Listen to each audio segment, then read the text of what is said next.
Bom dia a todos, bom dia a todas, sejam bem-vindos, sejam bem-vindas à semana número 5 do curso de Medicina da disciplina de Gestão Pessoal. Hoje nós vamos discutir o Código de Ética dos Estudantes de Medicina, publicação de 2018.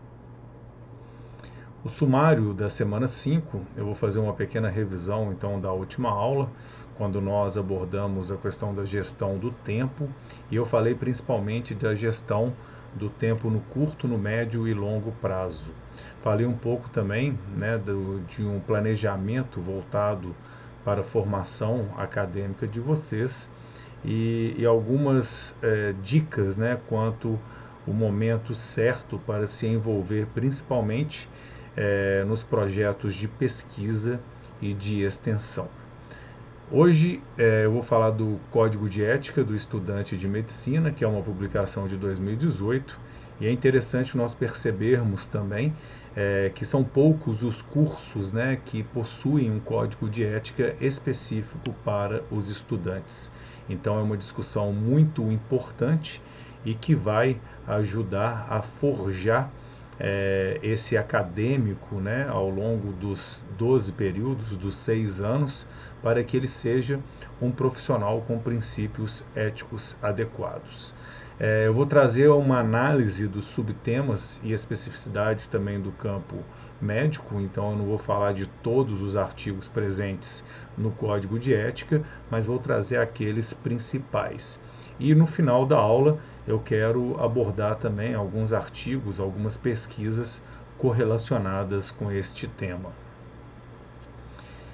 Vou começar então com um artigo científico que fala do ensino de bioética nas faculdades de medicina no Brasil, um artigo de 2016, e que vai falar que dentro do currículo de medicina, aproximadamente 47% das disciplinas abordam de alguma maneira a questão ética.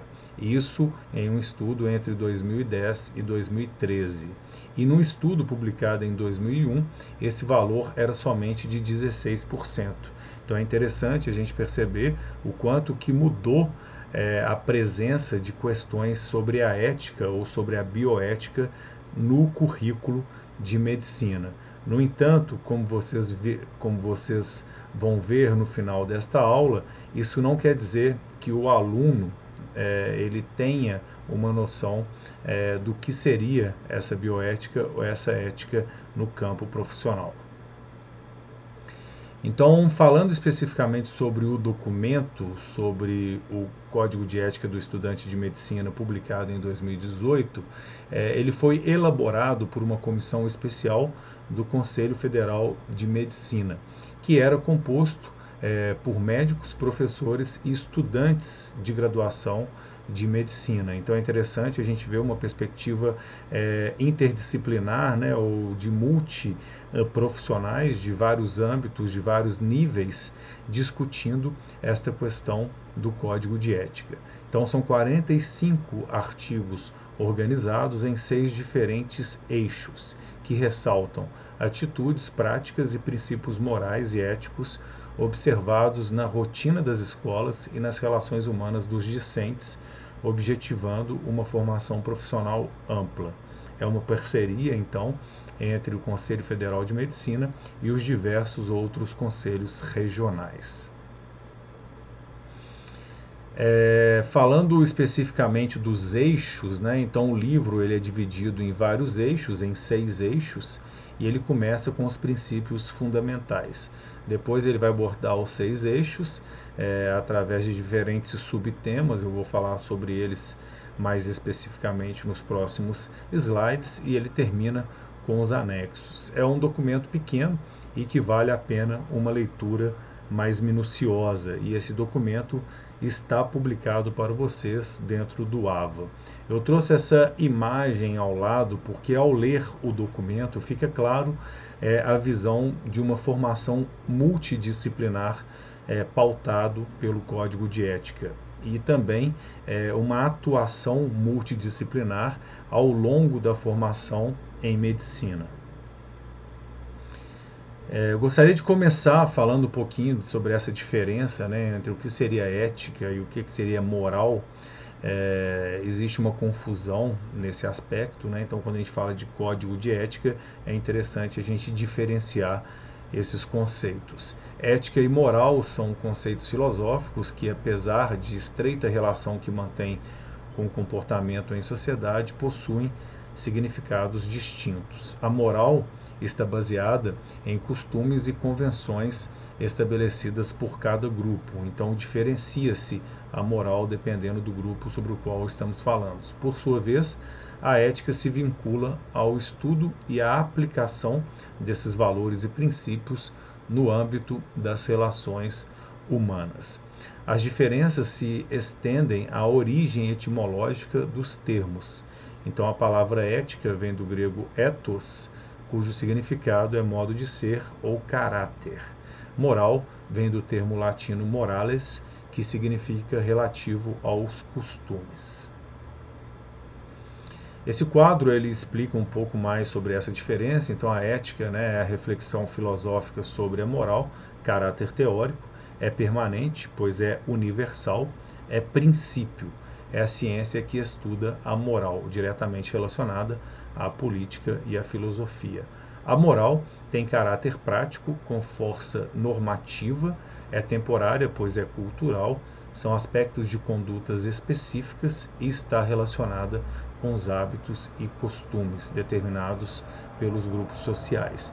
Eu vou postar um vídeo para vocês também do Cortella, onde ele vai pontuar essa diferenciação e muito provavelmente vai ficar ainda mais claro para vocês. Vou falar então da primeira parte do livro do Código de Ética do Estudante de Medicina, que são os princípios fundamentais, e vou trazer algumas questões que eu julguei mais importante frente às outras. Então, os pontos principais é um livro que tem um foco na saúde do ser humano e as atividades acadêmicas não podem ser exploradas com objetivos de lucro, finalidade política ou religiosa. Então, nesses pontos principais, eles já trazem algumas condutas que devem ser seguidas pelo estudante de medicina. Guardar sigilo das informações dos pacientes e se apoiar nos conhecimentos científicos e não subjugar pessoas quanto à herança genética, condição social, raça, etnia, orientação sexual, identidade de gênero, deficiências ou outras singularidades. Então, fica claro, né, que a atuação médica ela deve ser exercida, né, contemplando a diversidade da sociedade e as diversas identidades que estão presentes, sem que haja nenhum preconceito. Falando do eixo 1, né, cujo título é Relação dos Estudantes com as Instituições de Ensino e de Saúde, e aí eu vou pontuar o artigo que tem, né, do artigo 1 até o artigo 12, eu vou trazer 3 artigos para que a gente possa discuti-los. Então, o artigo 6 vai falar que cabe ao estudante, quando necessário, buscar apoio psicossocial com a finalidade de dar suporte aos acadêmicos em sofrimento psíquico. Lembrando que as ciências médicas têm esse serviço e é essencial, pois trata-se também de uma formação muito exigente. O artigo 7 fala que o estudante pode apontar falhas nos regulamentos e normas das instituições. Aqui vale ressaltar então a atuação e a presença do estudante nesse diálogo e numa crítica construtiva para que o curso possa ficar melhor. E o artigo 12, o estudante não pode se valer da facilidade do acesso ao sistema de saúde para qualquer benefício próprio. Então, mais uma vez, é uma questão também ética muito importante, principalmente em tempos de pandemia, e a gente pode observar, né, essa discussão mais diretamente no campo político também. Falando dos eixos 2 e 3, o eixo 2 tem como título Relação do Estudante com o Cadáver e possui somente um artigo, que é o artigo 13. Então, o estudante de medicina guardará respeito ao cadáver no todo ou em parte, incluindo qualquer peça anatômica, assim como modelos anatômicos utilizados com finalidade de aprendizado.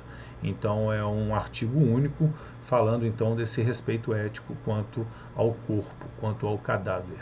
Relações interpessoais do estudante, que é o eixo número 3, que compõe os artigos número 14 ao artigo número 32. O artigo 14 vai falar do direito do estudante na participação da recepção dos ingressantes através de um ambiente saudável, congregativo, humano, não violento e respeitando o presente código.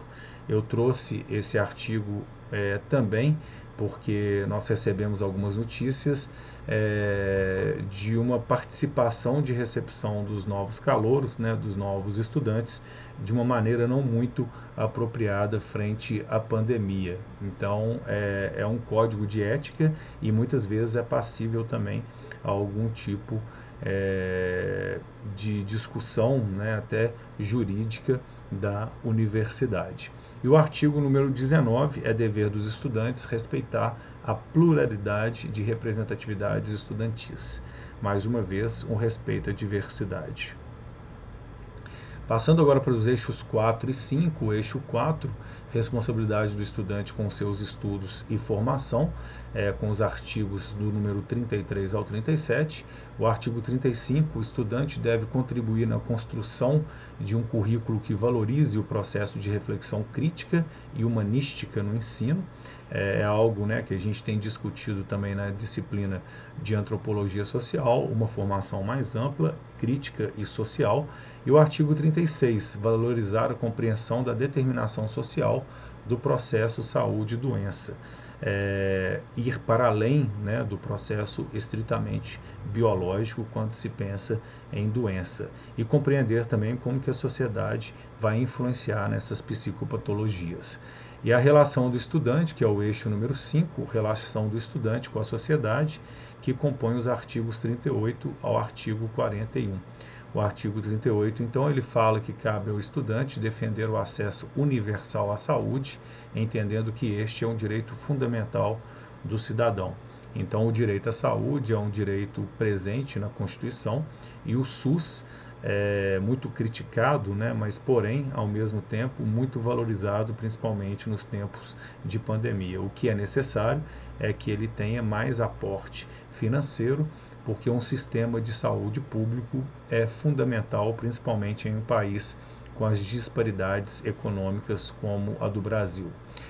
O artigo 39, o estudante é formador de opinião e deve fomentar o desenvolvimento das relações interpessoais, visando o estímulo à prevenção de doenças e a melhoria da saúde coletiva. Então é legal a gente pensar nessa frase, né, nessa expressão, formador de opinião, não somente pelo que ele fala, né, até porque a área médica é muito valorizada em termos sociais, mas também pela sua conduta ética. Então as pessoas elas se espelham através de uma conduta ética que o profissional tem. E pensando no campo médico, isso pode reverberar de uma maneira muito positiva para com os pacientes e para com a sociedade. O eixo número 6 é relação do estudante com a equipe multiprofissional, um assunto também muito pertinente, que compõe os artigos 42 ao artigo 45. O artigo 43, ele fala: o estudante de medicina deve respeitar a atuação de cada profissional no atendimento multiprofissional ao paciente. Então, é sabido que o corpo médico ele vai trabalhar, né, num ambiente mais amplo com outros profissionais da área da saúde e que o respeito com as outras áreas é essencial, até porque o trabalho em equipe ele só é possível, né, quando existe esse respeito tanto pela área quanto pelos indivíduos. O artigo 44, o estudante de medicina deve alertar de forma respeitosa qualquer profissional de saúde quando identificada alguma situação que julgue oferecer risco potencial à segurança do paciente. Pensando então numa hierarquia dentro do campo da saúde, é sabido que o corpo médico, a maioria das vezes, ele se encaixa num lugar mais alto, numa liderança. Então, essa visão do processo como um todo é essencial para que esse alerta seja possível e para que erros também sejam detectáveis. E o artigo 45, o estudante de medicina deve entender a importância de participar de atividades multiprofissionais e reconhecer suas próprias limitações. Aqui é importante, então, não pensar que vocês serão capazes de tudo, né? Confiar nos outros profissionais e, por que não, participar das outras formações para que vocês possam compreender as outras áreas de conhecimento, numa perspectiva multidisciplinar e interdisciplinar. No final do livro, né, eles trazem então a participação da Federação Internacional das Associações de Estudantes de Medicina do Brasil. Então acho legal destacar a participação desse órgão, tanto na confecção desse material, quanto também na possibilidade de diálogo, caso alguns de vocês queiram participar dessa federação. É uma federação muito forte, cuja sede encontra-se em São Paulo. Falando agora de algumas pesquisas correlacionadas à questão ética, eu elenquei duas pesquisas para a gente discutir. Essa pesquisa ela foi enviada pelo Dr. Marcelo, que é professor da UFMG da área de cardiologia, e batendo um papo com ele, né, ele me falou que essa pesquisa ela vai falar que a terceira causa de morte nos Estados Unidos no ano de 2013 foi o erro médico. É isso mesmo, o erro médico ele é a terceira causa de morte nos Estados Unidos no ano de 2013. Eu vou postar esse artigo para vocês e também tem uma entrevista com o autor que é muito interessante. E aí vale pensar, né, o porquê desses erros médicos. E no artigo ele vai falar de responsabilidades individuais que tocam de alguma forma algumas questões éticas também e responsabilidades do sistema. Então é interessante ler o artigo inteiro para que a gente tenha uma noção, mas que certamente é um dado muito forte, né, quando a gente percebe que só fica atrás então das doenças cardíacas e do câncer, e o erro médico vem como causa de morte, de mortalidade no contexto norte-americano. Um outro artigo que eu trouxe é sobre o conhecimento e opinião ética do estudante de medicina. Então, lá no início da aula, eu falei para vocês que a temática ela é discutida em praticamente 50% do currículo da medicina. No entanto, essa pesquisa de 2014, com 207 acadêmicos, ela mostrou que 25 estudantes apresentavam um domínio bom do sigilo médico, 135 possuíam um conhecimento insatisfatório e 27 desconheciam sobre esse assunto, que é um assunto presente dentro do Código de Ética do Estudante de Medicina. Então, ele conclui, né, que assume importância fundamental a orientação ética dos alunos de medicina em busca da formação de egressos capazes de cultuar, praticar e respeitar o sigilo do paciente. Gostaria de terminar falando sobre duas frases, né? Uma do Cortella: ética é o conjunto de valores e princípios que usamos para responder às três grandes questões da vida. Quero, devo, posso? Nem tudo que eu quero eu posso, nem tudo que eu posso eu devo, e nem tudo que eu devo eu quero. Você tem paz de espírito quando aquilo que você quer é ao mesmo tempo o que você pode e o que você deve. Então, caso a gente tenha alguma dúvida em algumas dessas perguntas, de alguma maneira a gente está atingindo a questão ética. E essa frase do Abraham Lincoln: quase todos podemos suportar a adversidade, mas se quiser colocar à prova o caráter de um homem, dele poder. Então, muitas vezes a gente vai estar de frente, né, com algumas situações difíceis, onde a questão ética vai ser questionada e avaliada. Gostaria de finalizar falando do livro do Alain Badiou, que é um filósofo francês muito importante, e esse livro, embora não seja de uma fácil leitura, vai trazer uma perspectiva e uma compreensão da ética. A ética é ensaio sobre a consciência do mal. Então, para aqueles que quiserem se deliciar um pouco com os preceitos do Alain Badiou, é uma sugestão que eu trago para vocês. A gente termina por aqui a semana número 5. Eu espero que vocês tenham gostado dessa discussão e eu me coloco à disposição para qualquer dúvida. Um grande abraço e até a semana que vem.